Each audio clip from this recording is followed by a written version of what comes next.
The day my parents called me heartless was the day I realized how easily family can twist your kindness into weakness. It started with a phone call.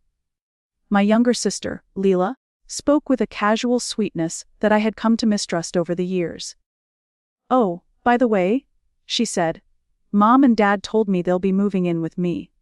Well, technically with you. Since it's your lake house. Isn't that exciting?" My grip on the phone tightened. My lake house. The 499,000 property I had worked myself to the bone for. Double shifts, sleepless nights, and sacrifices that no one in my family had ever bothered to notice. It wasn't just a house, it was my safe haven. My dream. I forced a laugh. "What do you mean moving in?" Her tone sharpened, revealing the entitlement hiding beneath her words. "Well, they're getting older. They deserve comfort. And you have that huge place all to yourself. Don't be selfish, it's family." I was stunned into silence. I had always helped. Tuition, bills, even bailed them out of debt once. But this wasn't asking. It was declaring. And then, as if on cue, my parents called later that evening. "We'll bring our things next week. It'll be so much easier living by the lake," Mom said. "It's the least you can do after everything we've done for you," Dad added. I remember staring at the phone, my jaw clenched, my chest burning. My parents weren't asking. They were moving in. To a house I had built, with my sweat and sacrifices. That night, I stood at the edge of the lake, watching the water shimmer under the moonlight. I thought about the years I had spent alone, building this dream. How they never visited, never congratulated me. And now, suddenly, it was theirs to claim. No. Not this time. They had no idea what was waiting for them. The next morning, I woke up to a flurry of texts from Leela. "Mom's so excited. We already told a few relatives you agreed. Everyone thinks it's so generous of you." Generous. They had announced it before I even gave an answer. My blood boiled as I scrolled. By noon, my parents showed up unannounced. They walked into the lake house like it already belonged to them. My mother ran her hand along the kitchen counter. "Perfect space for family dinners," she said. My father peered out the window at the lake. "We'll take the master bedroom. It has the best view." The audacity was staggering. I stood frozen, my fists clenched at my sides. "Wet?" I said finally, my voice sharper than I intended. "Ooh, said you could move in." They exchanged a glance. Mom gave a little laugh, dismissing me as if I were a child. "Oh, don't be dramatic. It's family. Family doesn't need permission." That word family cut me like a blade. Where was family when I was drowning in student loans? Where was family when I had to work Christmas shifts just to afford groceries? I wanted to scream, but instead I smiled. A cold, tight smile. "Move in. But remember, everything in this house has rules." They thought I was bending.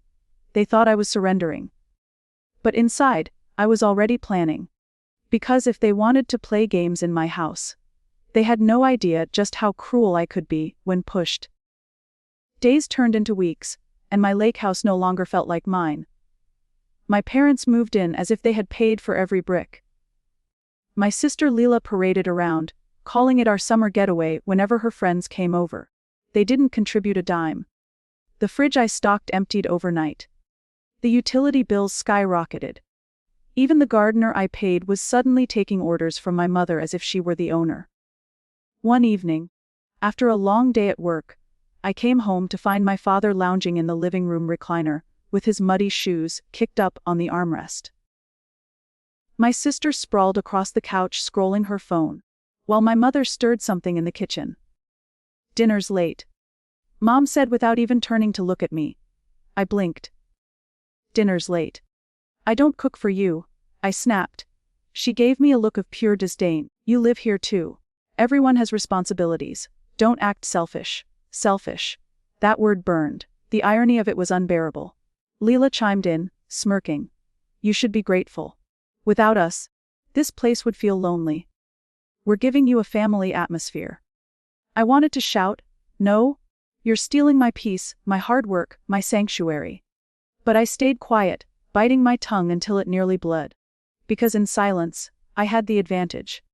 That night, in the privacy of my locked bedroom, I pulled out my journal and began sketching a plan. If they thought they could walk over me, eat my food, use my lake house, and call me heartless for wanting them gone, they were about to learn a lesson they would never forget. The lake house was mine. The deed had my name. The bills were under my account. They thought they had won, but the truth. They were standing on a trapdoor, and I was the only one holding the key. I waited until the moment their swagger was at its peak. They had grown careless, voices raised, windows left open, phones buzzing with plans for weekend parties. Careless people build their own undoing. First, I tied every loose end that had once made this house vulnerable. I sat with my lawyer and set up protections so airtight, they would choke off any easy access updated titles, irrevocable clauses, and a residency stipulation that only the legal owner could alter without notice. Paperwork never felt so sweet. The lawyer nodded, delivered his lines with the same clinical calm I had practiced, and left me holding new armor disguised as routine forms. Then I began the small cruelties of logistics, the things that look like coincidence to anyone not paying attention. I changed the Wi-Fi password and routed it to a new account under my name. The first evening their smart home speakers blinked and went silent. There was confusion and the sound of someone cursing downstairs. I called the cable provider and moved the account to prepay. No payment, no service. The next night the television cut out during one of Leela's livestream videos, and the guests laughed nervously at awkward silence. They blamed the weather. I smiled in the kitchen. Bills that once seemed invisible now arrived in colors they could not ignore. I stopped covering their extras. The gardener's routine shifted to once a week. The pool service came only when scheduled. The housekeeper, who had always worked for cash, was told politely that effective immediately her services were suspended. These were gentle tremors at first, but tremors become fissures. More deliberate measures followed. I placed subtle obstacles where they least expected them. I rerouted a few automatic grocery deliveries so they arrived at my office. I set the grocery app to notify me of every order, and every frivolous purchase they made I documented. A rented boat show. A boutique splurge. Every receipt was a line in the ledger I was compiling. They drunkenly toasted their freedom. I archived each glass as evidence. But the true blow would be public perception. The currency Samantha and her kind traded in. People never see the effort behind ownership. They only see the glossy surface. So I let the surface crack in plain view. I called the Homeowners Association and raised a casual, phrased concern about an unpermitted renovation they'd started without a permit. An ornamental pergola with lighting that flouted local codes.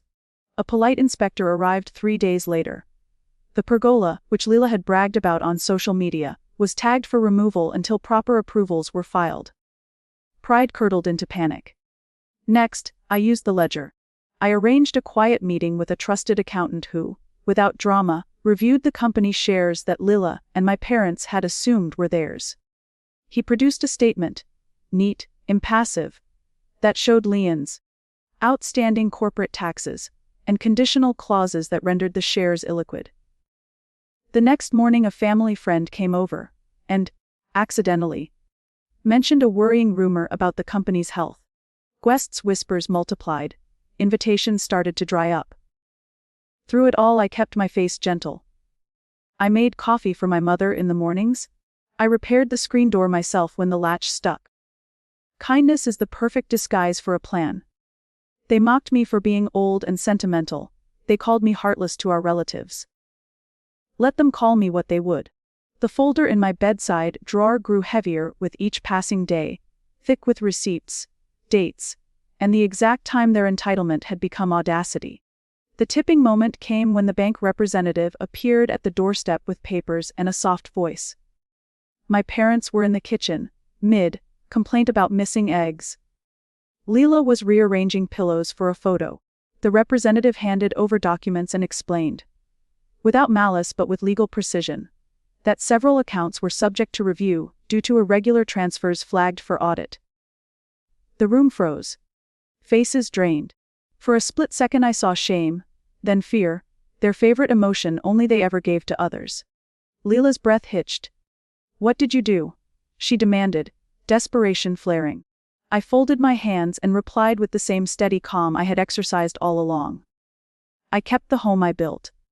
I enforced the rules I always offered. You were welcome under my roof until you made it a place of entitlement." She sputtered, and my parents looked at me as if I had stabbed them. But the truth is a blunt instrument. Once it is set in motion, it will shape what it hits. Their arrogance had made them sloppy, and sloppiness invites exposure. That night they argued until dawn. Doors slammed. Phones rang unanswered. Neighbors who had once smiled at their weekend parties peeked with polite distance. The house that had been a stage for their performances now hummed with unrest. I sat at my window, watching the reflected lights blink off the lake. The folder lay open beside me. Dates matched, paper paired to paper. And for the first time since they arrived, the house felt like mine again. Not because they had left, but because they no longer wore the illusion of ownership so comfortably. There was one final scene I wanted to stage, a crescendo that would guarantee no quick repair of reputation, a formal notice to the family, drafted by my lawyer, polite in tone but absolute in implication. It would be the public unmasking, legal, unmannered, and irreversible. I placed the final page into the folder and closed it. Dawn was thin on the lake. Their downfall was not a single spectacle. It was 100 small, precise cuts. When the last page was delivered, reality would follow. The trapdoor would open. And I would be waiting. Morning light seeped through the curtains, but the air inside the lake house was heavy with tension. Arguments had carried on through the night. I could hear muffled voices. My parents pleading for understanding. Leela snapping back with accusations. My sister pacing the hallway, as though pacing alone would conjure solutions. I had no need to argue anymore. The folder in my study was ready, my lawyer already primed. The days of whispered insults, sly remarks about how cruel I had been for setting boundaries, were over. Today was not about pettiness. It was about precision. At noon, I gathered them all in the living room. The same room where they had celebrated with champagne weeks earlier, boasting about their new freedom under my roof. The irony of it wasn't lost on me. They had filled this space with laughter at my expense, but now silence swallowed every corner. I laid the papers on the table. "This," I began, keeping my voice calm, "is the legal confirmation of what I told you from the start. The lake house, the assets, the company, every inch of it is mine. You've lived here free, you've treated me like a guest in my own home, and you've mocked me for drawing boundaries. That ends today." My sister scoffed at first, but her bravado cracked when she recognized the seal of the attorney's office. My parents exchanged worried glances. Leela, however, grew pale, her arrogance deflating as she realized I had been documenting every move, every careless expense, every reckless overstep. "You set a trap," she whispered, her voice trembling. "No," I corrected softly. "You set it for yourselves." I simply refused to be the victim of it. I slid the eviction notice forward. They had 30 days. 30 days to vacate. 30 days to untangle themselves from the life they thought was theirs to control. 30 days before the lake house. Their stage, their shield, their trophy, would no longer be their playground. The silence that followed was more satisfying than any shouted apology could ever be. For the first time in months, I felt the weight lift from my chest. They had thought me weak, heartless, even cruel for standing firm. But in the end, it wasn't cruelty that defeated them. It was truth, patience, and the strength to protect what was mine. As I walked out to the porch, the lake shimmered under the afternoon sun. I breathed deeply, feeling the peace return to my home. Behind me, the house buzzed with panic and blame. But none of it touched me anymore. Because this time, the story didn't end with me losing everything. It ended with me reclaiming it. 30 days passed faster than anyone expected. Each week chipped away at their arrogance, replacing it with bitterness, resentment, and quiet panic. The once lively lake house, where laughter and gossip had echoed late into the night, now carried only the sound of boxes being packed, doors slamming, and whispered arguments that seeped through thin walls. I didn't interfere. I didn't gloat. I simply waited. Watched as the people who had called me heartless slowly realized that the heartlessness had never been mine. On the morning of the final day, the moving truck arrived. My sister tried to act defiant, tossing boxes carelessly as though proving she didn't care. My parents kept their eyes low, refusing to meet mine. But it was Leela who couldn't hide it.